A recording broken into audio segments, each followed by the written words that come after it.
know who I am? Give us the ballroom for free, or we'll make sure your little shop disappears." She said it like she was handing me a menu item. No smile, no pause, just entitlement folded into a threat. That line landed harder than any door slam. My hands were on the contract, my thumbs still tucked under the corner like some loose thread, and for a second, I couldn't find my voice.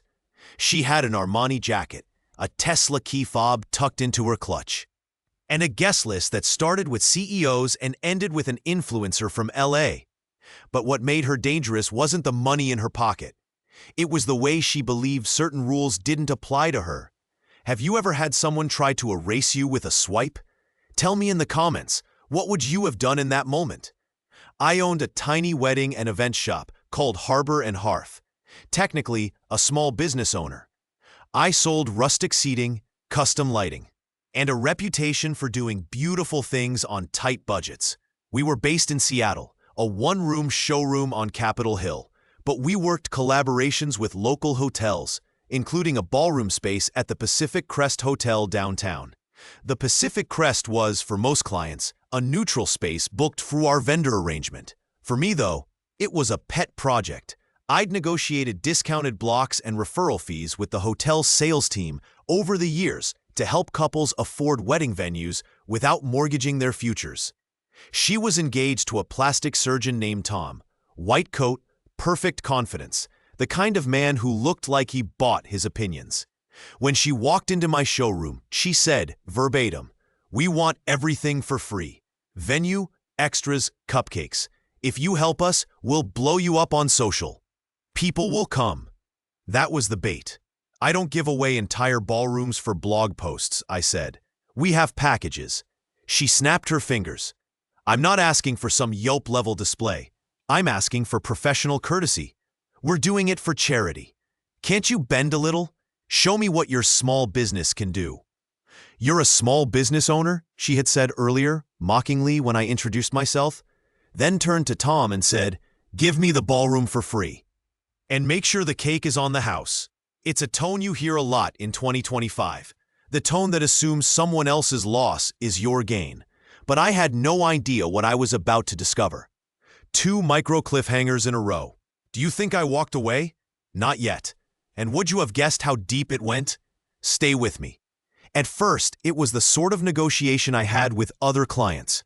A dance of dates, deposit schedules, vendor lists.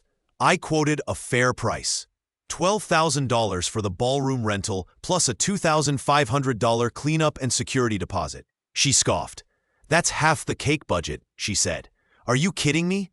"That's what it costs to lock the space," I replied. "It includes HVAC fees, security, and insurance. If you want that date, we need the deposit." She leaned in close. "Listen, sweetheart, I don't tiptoe into agreements. Just waive it. You get exposure. That's worth more." Do you ever get that surge of anger that feels like someone poured cold water on your hands? That's the one. Anyone who's run a small business knows exposure doesn't pay rent. We exchanged emails. Her assistant, Maya, was curt and fast. I documented everything. Ring doorbell texts, screenshots of the event page she posted promising a charitable evening, an Instagram DM where she claimed she'd been robbed by previous vendors and needed to be made whole. The texts felt petty at first. Then, on a Tuesday, a message arrived that made my blood run cold. "Cancel their booking. They're not worth the trouble. If they push, we'll report them for discrimination. You know how this goes." It wasn't from her. It was from an account that claimed to be with the hotel's corporate partnerships team. Except it wasn't spelled like the corporate emails we had before. And the signature line had a typo. Red flags. But here's where it gets worse. The day after that message, the hotel's events manager called me. "There's a complaint," she said flatly. Your client is making allegations that Harbor and Hearth refused service based on race. We can't risk litigation. We need to release the room." Release the room. They literally took the reservation away as if I had done something illegal. The couple's post about discriminatory service started trending in a local bridal Facebook group.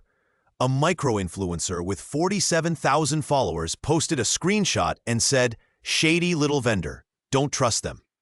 So now I'm facing a cascade of cancellations, vendors wondering if the deposit will come through, and a smear on social that spreads faster than the truth. In total, the couple stood to save roughly $25,000 if they ran everything free. The ballroom, catering concessions, vendor discounts. Think about that number, $25,000. That's not pocket change for a small operation like mine. It's payroll for 3 months. It's rent for half a year. What would you do if a smear threatened to destroy a year's work? Would you fight or would you fold? I called the hotel's corporate line because something didn't sit right. The person who answered, Miriam at Cascade Hospitality Group, said, "We have no record of any complaint. The events manager is mistaken." But then the emails started arriving in my personal inbox. Deleted messages that surfaced because someone had backed up their phone to the cloud. 47 deleted messages. That's when it all snapped into shape for me. You won't believe what I found next. Among those 47 messages were drafts, insults, and one sentence that made me laugh and then feel sick. We'll never need to actually explain. We'll just own the narrative. Own the narrative. The plan was to bully small vendors until they capitulated, then use social media and fake allegations to punish the ones who resisted. Little did they know that I kept receipts. I have the screenshots if you don't believe me. I contacted a lawyer, Margaret Chen, whose office smelled like old books and coffee and who had been a divorce and small business litigator for 30 years. When I walked into her office, she leaned over my phone and said, "This isn't just a smear campaign. This is a pattern. They hit cheap vendors who draw attention and squeeze them. But there's more. Look at this name." It was the couple's family trust, $847 million. Yes, $847 million, not a typo. A number like that feels like it belongs in a movie, not in a text chain with a wedding planner arguing over a $12,000 rental. That's big money, Margaret said. And when people have that kind of money, they forget people are people. She ran the trust name through public records. There was the trust, the shell companies, all of them, and a web of hotels across the West Coast registered under names that had nothing to do with their public brand. The Cascade Hospitality Group owned the Pacific Crest, the Seafarers, 3 boutique inns in Bellevue, and a chain of conference halls in Seattle and Portland. Market valuation, rough ballpark, $400 million in assets, but operational cash flow that read in the tens of millions each year. People think small business owner and imagine a kid with a laptop and a dream. This was not that. But hold up, I said. One of their emails threatened to report me for discrimination. Why would a massive hotel chain threaten one venue? That makes no sense. Margaret smiled. Because this isn't just about free ballrooms. It's a play. They find a local vendor, push hard, and either get what they want or burn them down to send a message. They also insure themselves against lawsuits with shell companies. It's sophisticated. We dug deeper. Security footage from the Pacific Crest's loading bay, time-stamped, grainy, showed the bride's assistant taking a photographer's camera bag and slipping a flash card into her purse. There were GPS pings from the assistant's phone showing visits to 3 other boutique venues the week prior. It looked like she was testing which vendors would hold firm, which would fold. 47 deleted messages. 2 years of lies. The pattern looked intentional. So we built a plan. It had to be surgical, it had to be legal, and it had to make sure that when the dust settled, she couldn't just write another angry Instagram post and move on. We lined up 3 things: evidence, allies, and leverage. Evidence, screenshots, the Ring doorbell footage from my storefront the week she visited. You can see her swipe an employee's brochure and mutter about options. The hotel's email anomalies and the flashcard footage. I even recovered a set of deleted Instagram DMs from her assistant's cloud backup. Those 47 messages that included a line, "If Harbor doesn't wave, we take them public." It was dovetailing into a civil conspiracy. Allies. Margaret called an old friend at the local DA's office, someone who'd handle fraud rings, a journalist at the Seattle Times who had written about influencer scams was quietly interested. Several vendors I had worked with for years, caterers from Bellevue, a florist who did thousands of dollars in arrangements each season, were ready to testify about the couple's outreach to them with identical scripts. Leverage, and then the most delicious piece. Remember how the Pacific Crest appeared to be a separate, large chain? Well, if you scratch a little, the chain had a complex ownership structure. The trust with $847 million had hidden ties, offshore LLCs, family shells, backed by a private holding company called Hearthward Investments. Hearthward's documents, though, listed a majority stakeholder. Me. Yes, me. You're joking, Margaret said when I handed them to her. How did you end up listed as a stakeholder? I hadn't, but someone had. In a bureaucratic paper shuffle, an old family filing from 2011, when my grandfather sold his small motel chain to fund a foundation, listed my middle name as a trustee. My grandfather had been a complicated man who loved to keep things tidy on paper. He'd listed me as a trustee in a way that, if papers were pulled and notarized, created an avenue to claim beneficial interest. The forms were messy, buried in an old storage locker we had forgotten about. There was a deed, stamped and signed, that tied my LLC, Harbor and Hearth, to a holding company that had a silent majority in Hearthward. It felt like a fluke. It felt like fate. It felt like the universe handing me a used scalpel. But can you prove it? Margaret asked. Ownership on paper is one thing, but did you control anything? Did you profit? You have to show standing. I remembered the conversation with my grandfather on his porch in Bellevue. He was a man who liked the idea of a small business out of pride. He'd said, never tell people what you own. Let them underestimate you. I thought he was bitter then. Turns out he was strategic. We set a trap. If you're still with me, this is where the chessboard tilts. Would you have sat back and let them burn you? Or would you announce checkmate in the ballroom? We filed an injunction, not against the couple, at least not yet. We sought a declaratory judgment that clarified my rights as a stakeholder in Hearthward. If the chain risked losing face by losing hotel access, we would make them fight in public to deny paper evidence. The judge signed a temporary restraining order, preventing the Pacific Crest from canceling Harbor and Hearth's existing bookings until ownership could be clarified. 3 moments where the plan almost failed. 1. The injunction filing was missing a signature page the night before the hearing because my assistant, Jules, accidentally uploaded a draft. I had a sleepless 24 hours trying to get a judge to accept a late document. It felt like trying to jump a chasm on a unicycle. 2. The hotel's general counsel sent a 16-page letter threatening an anti-SLAPP motion in the state of Washington and hinted they had friends in the press. That was enough to make one of our vendor witnesses panic and say they'd back out. We had to stabilize morale. 3. Margaret's contact at the DA asked for more than just a civil suit. He wanted criminal fraud for staged social campaigns. That would escalate everything and put my business in the national spotlight. For a moment, we debated whether to go criminal at all. The choice felt like dropping a match. We kept going. Little did they know we were not planning to out the couple. We were planning to expose a system. The day of the hearing arrived. Seattle's courthouse smells like printer toner and boiled coffee, comfortable in a way. And the courtroom was small, about the size of a chapel pew. The couple showed up in coordinated suits.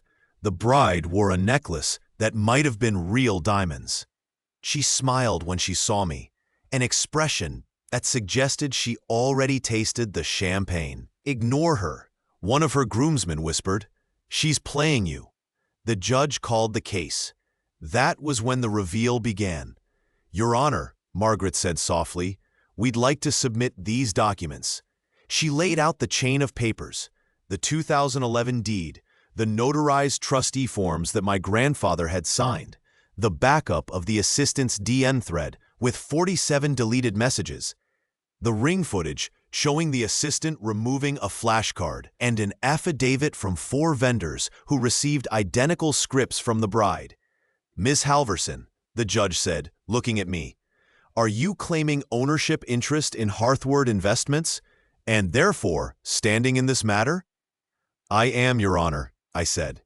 "I hold a beneficial interest by way of a family trust, which explains my status as a stakeholder in Cascade Hospitality Group. I discovered the documents only after our business was threatened. Our concern is this. The couple orchestrated a campaign to coerce vendors into providing services for free. When those vendors resisted, the chain used their influence to cancel legitimate bookings." There was a rustle in the gallery. The bride's face tightened. "Miss Halverson, you realize the seriousness of alleging that a completed reservation was canceled as retribution, correct?" the judge asked. "Yes, Your Honor. And if I may," Margaret leaned in and slid a folder across the bench. "This includes financial transfers showing wire payments from an LLC controlled by the bride's family trust to Influence Media LLC, $50,000 in 3 months for promotion and reputation management. It also includes texts where the bride's assistant admits to staging posts to preemptively shame vendors who refuse."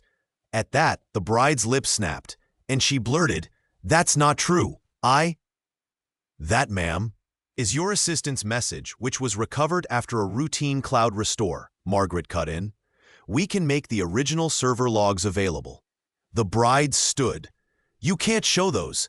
They were private." The judge tapped his pen. "We are not deciding guilt here. We're deciding whether to maintain the status quo. Given the pending documents and the confusion around ownership, I'll grant the temporary restraining order preventing cancellation and order a discovery period. And Miss Halverson, I will authorize expedited discovery into Hearthward's ownership." The room went quiet, like someone had turned off the lights. You could feel her confidence begin to crack. But she wasn't done. In the hallway afterward, she said, venom-laced like perfume, "You're going to regret this. By Christmas, I'll be sipping champagne in Tuscany with your sham of a business in my rear view." "By Christmas," I answered quietly, "you'll be explaining to a judge why you tried to burn small vendors for a discount." What happened next pushed it from courtroom drama to public spectacle. Discovery opened a week later. Hearthward's corporate counsel turned over bank statements. There were payments, yes, legitimate business expenses. But in one file, an accountant had misfiled and left in correspondence showing a string of wire transfers from Influence Media LLC to a shell corp that paid off a PR crisis team. The PR invoices included line items: fake negative review generation, $4,800. Coordinated smear setup, $12,000. Junior influencer seating, $3,300. It read like a horror story for small vendors. Then, Margaret found what looked like a compromised email from the hotel's corporate partnerships team, signed by a name I'd seen in the earlier fake message. The email had been altered, but metadata showed it originated from an IP address tied to Influence Media. The web tightened. How does someone answer when the queen of entitlement suddenly becomes the face of a fraud scheme? Do you celebrate? Or do you feel weirdly hollow because it all went so public? The bride's family filed a countersuit. They argued defamation, attempted extortion, and emotional distress. They wanted punitive damages. The local press had a field day. Headline: Bride accused of running wedding smear campaign. The bride took to Instagram stories with 15-second videos where she cried and said vendors attacked them. But then the judge released a single line in an interim order. Preliminary discovery suggests a coordinated influence campaign. That was small, but it was enough. Networks picked it up. Our small corner of Seattle, the tiny shop on Capitol Hill, the old parking meters outside, suddenly had people knocking on the door asking for interviews. 3 major revelations in the final hearing. 1. The assistant's deleted messages were authenticated. 47 deleted messages. Every insult, every plan to break vendors was recorded. 2. Influence Media's invoices connected back to the couple's trust through a chain of shell corporations. The money trail was clear. $130,000 in total spent on reputation management over 18 months, including the $25,000 they stood to save if they got venue and vendors for free. 3. Hearthward's ownership was messy but undeniable. The deed that listed me as a trustee was genuine. The issue of control versus beneficial interest turned into a surprise advantage.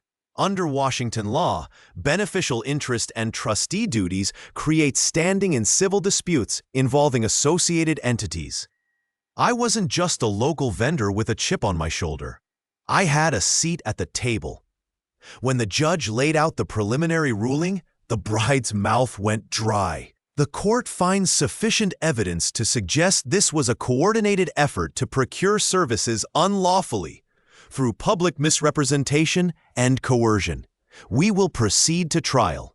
She had expected a quick cancellation, a refund, a few angry comments, and then life to go on. Instead, she faced depositions, PR nightmares, and the prospect of paying tens of thousands or hundreds for legal fees. The public humiliation hurt. The court papers hurt more because they were permanent. The courtroom reaction was half sympathy for a ruined wedding and half relief for small businesses. Several vendors who had been bullied stepped forward and said, on record, "We were asked to give services for free. We were threatened." That, in the end, carried weight. After months of negotiation, a settlement was reached. They agreed to pay Harbor and Hearth $62,000 in damages, covering lost bookings, reputational harm, and punitive elements, and to remove all social media posts alleging discrimination. Influence Media was subpoenaed and fined. The Pacific Crest issued a public apology about the mishandling of the cancellation and promised to revise its corporate partnerships protocols. And the most satisfying thing? The bride had to attend community service workshops on ethical influencer behavior and write a public letter acknowledging the harm done to small vendors. Watching her sign that letter felt like watching someone unlace armor. What happened to me? Harbor and Hearth recovered. We used part of the settlement to hire a part-time events manager, update our contracts to include anti-smear clauses, very modern legal tech stuff, and donate $5,000 to a Seattle nonprofit that helps small business owners with legal defense funds. I didn't suddenly buy a yacht or move to Tuscany. I bought a better espresso machine and started offering microloans to vendors when deposit seasons got tight. Was I vindictive? Maybe. Was it justice? For me, yes. The couple might argue differently, but when people use their resources to try to delete others, there has to be accountability. 6 months later, I ran into the bride in Bellevue at a small boutique. She was staffing an occasional shift at a clothing store, folding sweaters with the same hands that once pressed leather menus into reception. Her smile was thinner. "I saw you won," she said without making eye contact. "You tried to get the ballroom for free," I said. She looked at me and said, "I didn't think it would be a big deal." Anyone who's been through a small business crisis knows that not a big deal becomes a mountain overnight. Our community pitched in. Vendors testified. Margaret leaned on decades of experience. We turned a pattern of coercion into a legal precedent, at least locally. Some people will say I went too far. Some will say I didn't go far enough. Was it worth it? Did I enjoy the courtroom scene? No. I disliked every minute I spent on depositions. I disliked the way my inbox filled with threats and curiosity seekers. But I also learned something. Underestimating people who call themselves small is a strategic error. Here's a life lesson without being preachy. Never assume someone has nothing to lose. Sometimes the quietest person has the deepest pockets of principle. Tell me, if you were in my shoes, what would you have done? Drop your answer in the comments. Was I wrong to push this as far as I did? Some people say litigation enriches lawyers. Others say it affirms community standards. What do you think? If you want the court documents, I can upload them public record. You can look them up under Cascade Hospitality versus Halverson, King County Superior Court, 2024. I have the screenshots if you don't believe me. I know that sounds braggy, but transparency matters. And if you like this story of entitled privilege colliding with small business grit, there are more like it. Join the channel for more tales where justice isn't handed out. It's argued for, documented, and sometimes, finally, won. If you were in my shoes, what would you have done? Drop your answer in the comments. And if you want to hear more stories of justice served, subscribe and hit that bell. I've got dozens more like this one.